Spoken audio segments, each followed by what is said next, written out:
सहिते हृदय बसो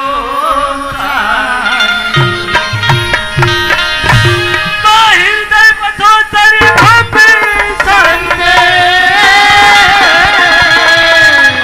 पहले तुझे मनाऊं मैं आके बसो कंठ में मां राज सती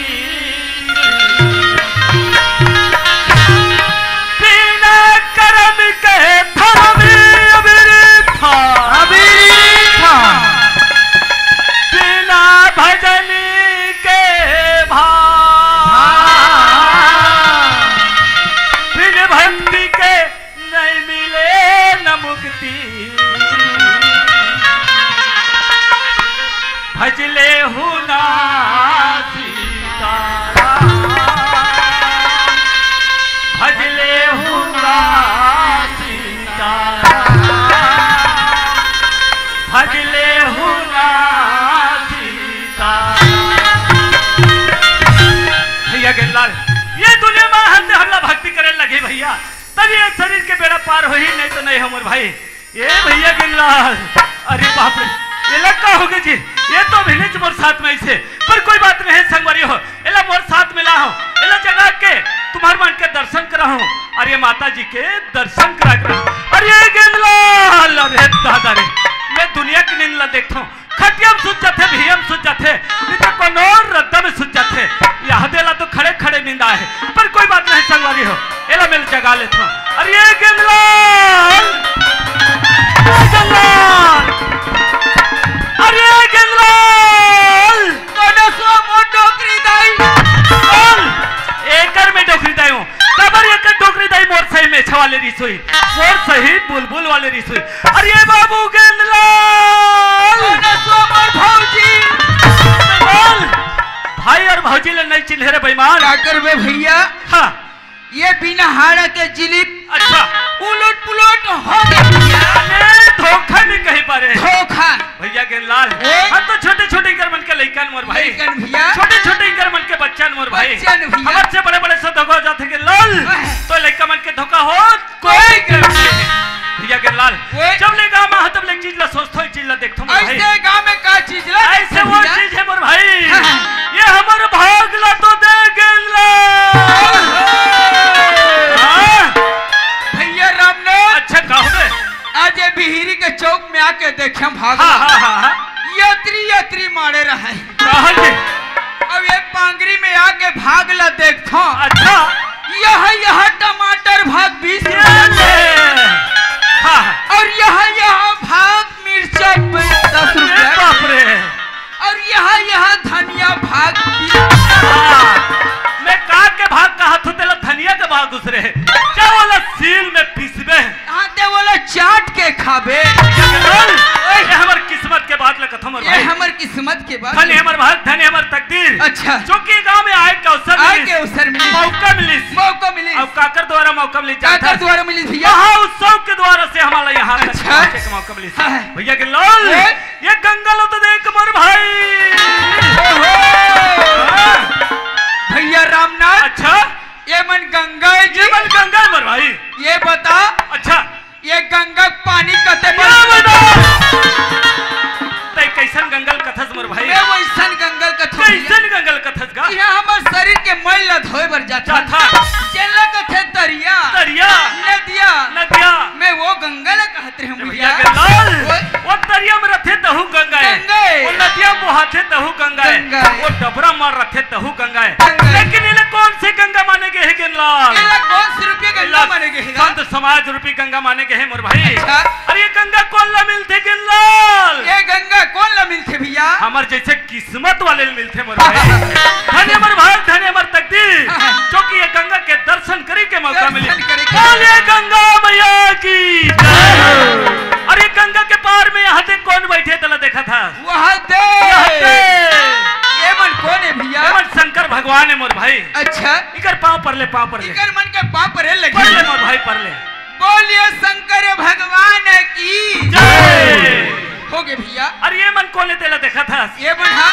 ये मन माता पार्वती है मोर भाई। ये मन माता पार्वती है। इकरो पाँव परे लगी जी। इकरो मन के पाँव परे लगी। परले परले परले जल्दी परले भैया।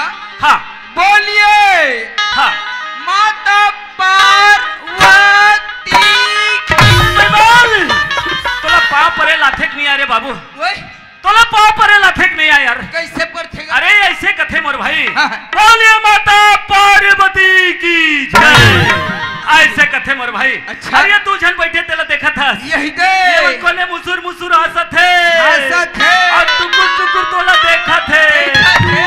एक पार के गणेश भगवान है, ये पार के वो पार के कार्तिक भगवान है, एक पार के कार्तिक भगवान है जी। अच्छा इकर भी पाँव परे लगे, इकर मन के पाँव परे लगी। पाँव परे लगे रहा भैया। दर्शन कर ले, मोला पता करन दे, जल्दी कर ले। ये भैया रामनाथ का हो गई जी? ये गणेश भगवान नो है। अरे गणेश भगवान नो है? ये गणेश भगवान नो है। तो ये मन का सही दिखे? हमारे गांव में गणेश भगवान मारे रही। अच्छा यह लंबा लंबा के ओकर सोट, यह बड़े बड़े ओकर कान। अब ये गणेश भगवान के देखन चीज नहीं है जी। काय चीज नहीं है जी? और ओकर चोटी अरे वो अंतर्यामी गणेश भगवान है मोर भाई। ये अंतर्यामी गणेश भगवान है। अच्छा। अच्छा ने गणेश भगवान के दर्शन करते हाँ। वो हरि भजन कीर्तन करके जाते। अच्छा। तभी तुरंतार होते। हाँ। मौका अच्छा है, हाँ। छोटे मोटे भजन सुना दे। भैया रामनाथ हाँ बोला ज्यादा बड़े नहीं आए। अच्छा जल्दी सुना दे। बोला नाम चुना थे भैया। अच्छा ठीक है। चल भैया हाँ भजन सुनना है। हाँ तोरा हाथ पाला जोड़ के खड़े हो जा। अच्छा चल वे खड़े हो गए। चल भैया।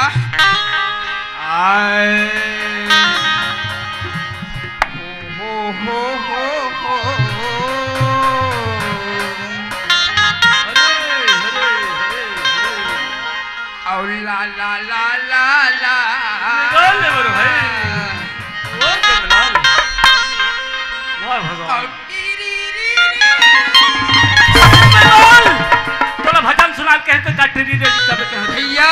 हाँ भजन गाय के पहले स्वर धरे बर लगती। अच्छा स्वर से लगा था। स्वर चल स्वर से लगा ले मोर भाई। चल भैया सुन। चल। अरे घर ले निकले तोर दादा मारे। अच्छा मोर दादा मारे। हाँ अरे विपद पड़े तोरे भाई। विपद पड़े भाई। कहाँ भाई? अच्छा विपद पड़े मोर भाई। रास्ता में तोरे बाई छोड़े। बाई भी छोड़े हे भगवान। और करनी करे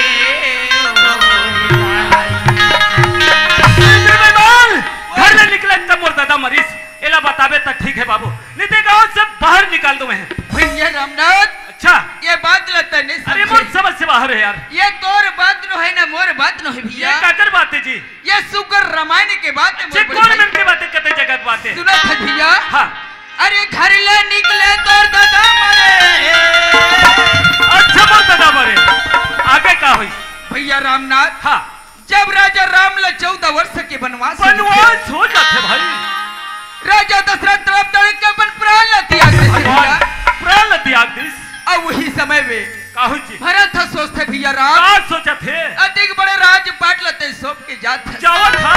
मैं अकेला कैसे संभालूं भैया राम। अच्छा भरत चिंता में पड़ जाते। हमें चिंता में पड़े हैं मोर भाई। चिंता में पड़ जाते। आगे का हुई? और राधा बीच में हाँ माता जगत जननी ला सीता ला अच्छा पापी रावण हरण करके ले गए थे। अब ये काकर खेले जान था। काकर खेलेगा? अब वही तो माता कह के खेले मोरे भैया। मैं समझ गया मोर भाई। ये रामायण की बात है भैया। रामायण की बात है। सुघर लगी। हाँ। चल भैया के साथ में भजन में लग जा मोर भाई। चल भैया। चल भैया। भैया हाँ आज ये मानव जीवन अनमोल है। अनमोल है मोर भाई। आज 84 लाख यूनिला भटके मानुष तन पाहन भैया। मानुष तन पाहन भैया। चल भैया दोबारा नहीं मिले मोर भाई। आज ही धरती माँ के बखान लग कर लेबो। अच्छा तबे भवसागर ले बीड़ा पार हो जाबो भैया। पार हो जाबो मोर भाई। चल भैया। चल माटी है रे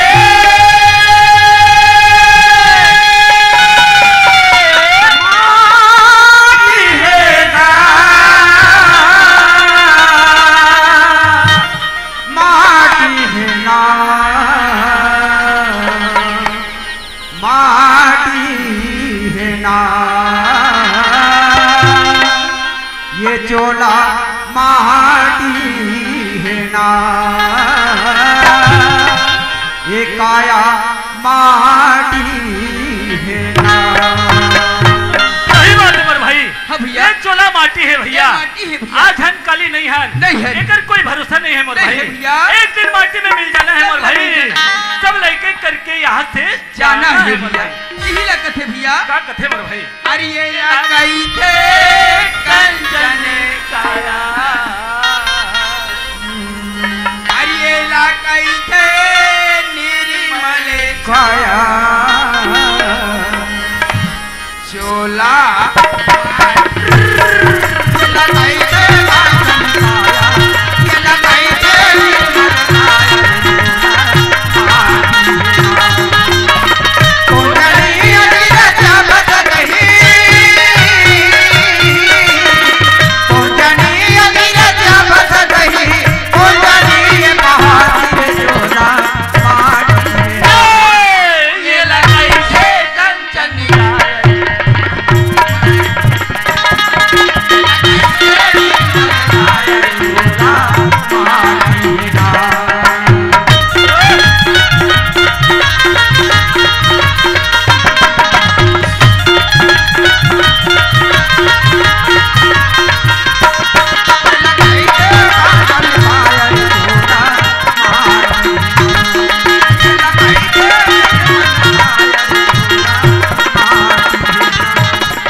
का कथे मर भाई? अरे ये लकई थे जाने काया, अरे ये लकई थे निर्मल छाया, चोला ये लकई थे कांचन काया, ये लकई थे निर्मल काया, चोला माटी ना।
अपन प्यास ला बुझा ले। अरे आबे आबे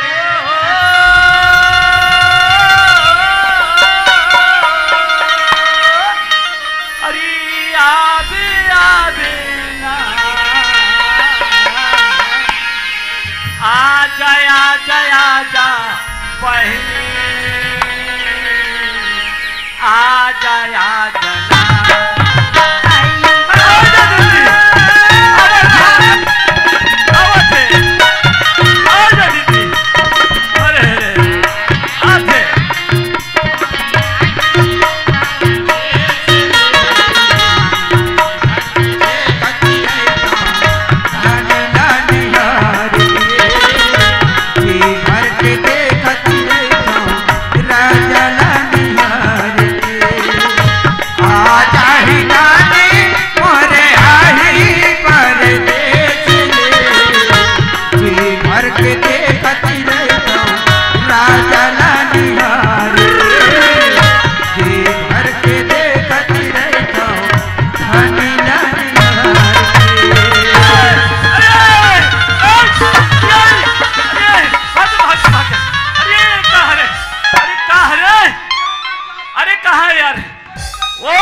ले चाप दे पुटले मर जाबो। चल अपन काम में जाबो। चल भैया। हेलो भैया, मैं अभी सांपला धर के बता था, मैं अभी आओ।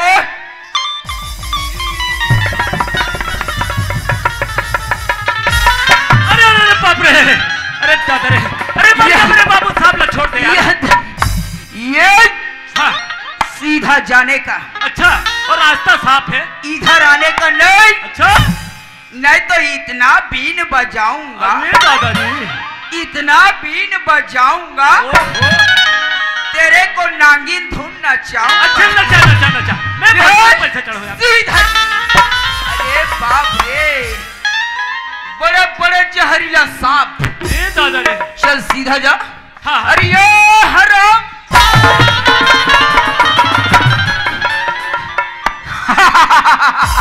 अरे छोड़ दे भाई, छोड़ दे रे।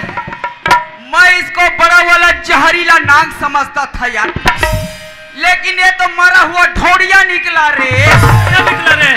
कसरे बेईमान, एक कप के वहां दूध उठा, सांपला धरे रे बेईमान दूध उठा।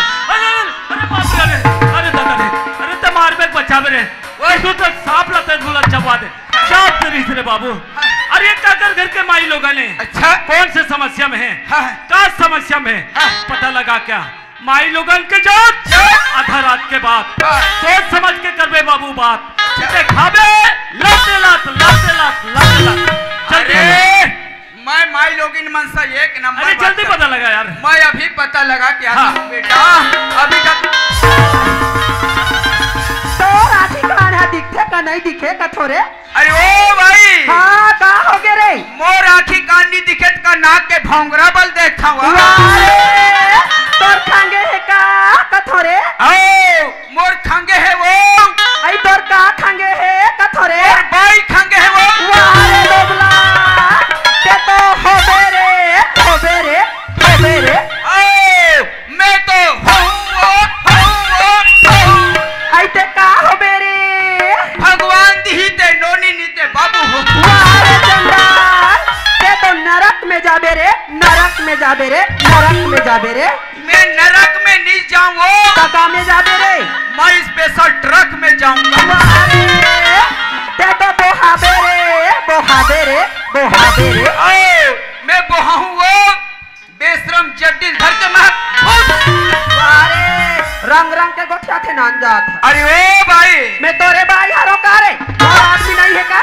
बस वो का हो गए रे? मैं तोल बाई नहीं कहूँ तो का बाया कहूँ। अरे अरे ओ भाई, आई का हो गए कथोरे? हमारे पांगरी बस्ती आई स्वच्छ निर्मल ग्राम है।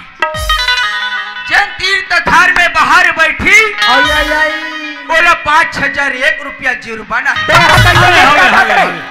अब मान लो जाए तोला ज्यादा डटाए हो ही, कैसे गोठिया थे चंडाल हो? वो 5,001 रुपया मोला दे दे। चल हमार रनही खोलिम तोर काम निपटा दे। कसरे बाबू, इसने के ढंग से 5,000 रुपया मांगे हस, अब तोर माइक खोले में बैठा रहे हस रे। अब मैं तोला पूछता हूँ। हाँ दुनिया गांव जाते। अरे जाते ना यार। छोरल धर के जाते। जाते जी। बेगले धर के जाते। जाते का तो का ये लोटल धर के सट्ठी खा जाते। अरे भगवान, वो बेचारी समस्या वही जानी। अच्छा। ओकर समस्या ते नहीं जानो, मैं नहीं जानो। अच्छा, यही लग का कथे यदि बैठे ते सियान मन हो का कथे? एक लोटा जल सारी समस्या के हल ये धर के जात। अब मैं का सोचत रहे? हाँ एक लोटा जल। अच्छा, अब परिया ढहन चल। चल ये दीदी। आई का हो गए भाई? काकर घर के समतरा। आई मैं तो महाराष्ट्र वाले तोर दीदी घरोगा। महाराष्ट्र वाले दीदी है रस। होगा। कौन गांव में आसो? आई कुल्हार दो में ता हो भाई। अच्छा, वो राम जी घर के दीदी है इसका वो। अरे बड़े दीदी पापा तोला पाँव परे लाथक नहीं आ रही। अरे दुनिया ऐसे आगुल पर थे कि पिछू डाले पर थे बेईमान। हाँ तोला पापरे नहीं आए। अच्छा तोला या थे पापरे मोला या थे। कैसे या थे? आगू ढाले पापर बे। हाँ खुशी रहा कह के आशीर्वाद आशीर्वाद देते यार। अब पाछू ढाले पापर बे। हाँ ये दीदी होगा। एक समय में जब ले घूमत हो तब ले हाँ बोला भाई। भट्ठोक भट्ठोक भटोत लाथे हो हाँ। तई कहा जात है तेला बता आई मोला के ही भाई तोला पूछत हो दीदी आई तोर भाटो परदेश गेगा अरे बाप रे प्रदेश हाँ भाई अरे दादा। तेकर आज लेना तो कोई चिट्ठी आए भाई हाँ। ना कोई संदेश गा हे भगवान एकरे गुण लगात राम मैं राम। सुघर कंतरिया पार के शिव मंदिर में जल चढ़ाए बर जावा अच्छा समझ गए मैं हाँ चलो तीनों भाई बहनी जाबो चल हाँ, दीदी। शिव मंदिर में और जोड़ बात के ला खड़े हो समझ जाओ। गए आज ते भाटो की याद में भगवान शिव मंदिर में ते जल चढ़ाए बर जाथस हाँ वो तोर साथ में जाबो भगवान शिव मंदिर में एक लोटा जल ला चढ़ाबो भगवान हमार बात ला स्वीकार करी भाटो बराबर हमार घर में आ जाही चलो चलो चलो भाई आया जाई जाई आजा भाटो अही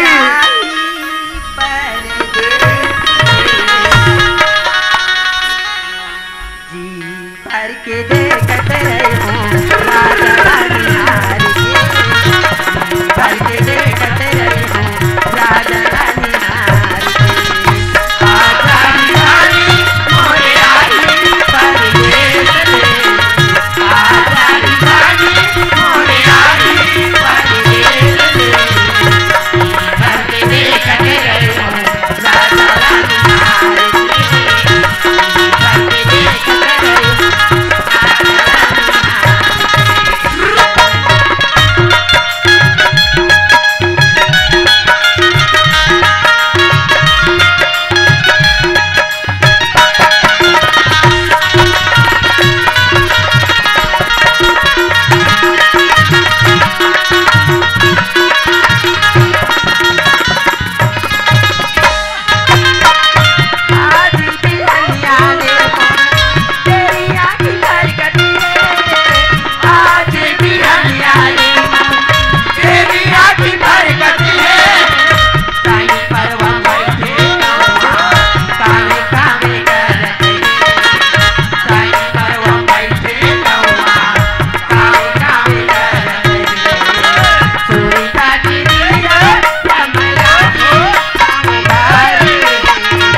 हार जोहार संगवारी हो अगर आप मन ला हमार वीडियो पसंद ही सोही तो वीडियो ला लाइक करो और चैनल ला सब्सक्राइब जरूर करो और हाँ बेल आइकन ला जरूर दबाओ ताकि हमार नवा अवैया वीडियो आप मन ला सबले पहले मिले।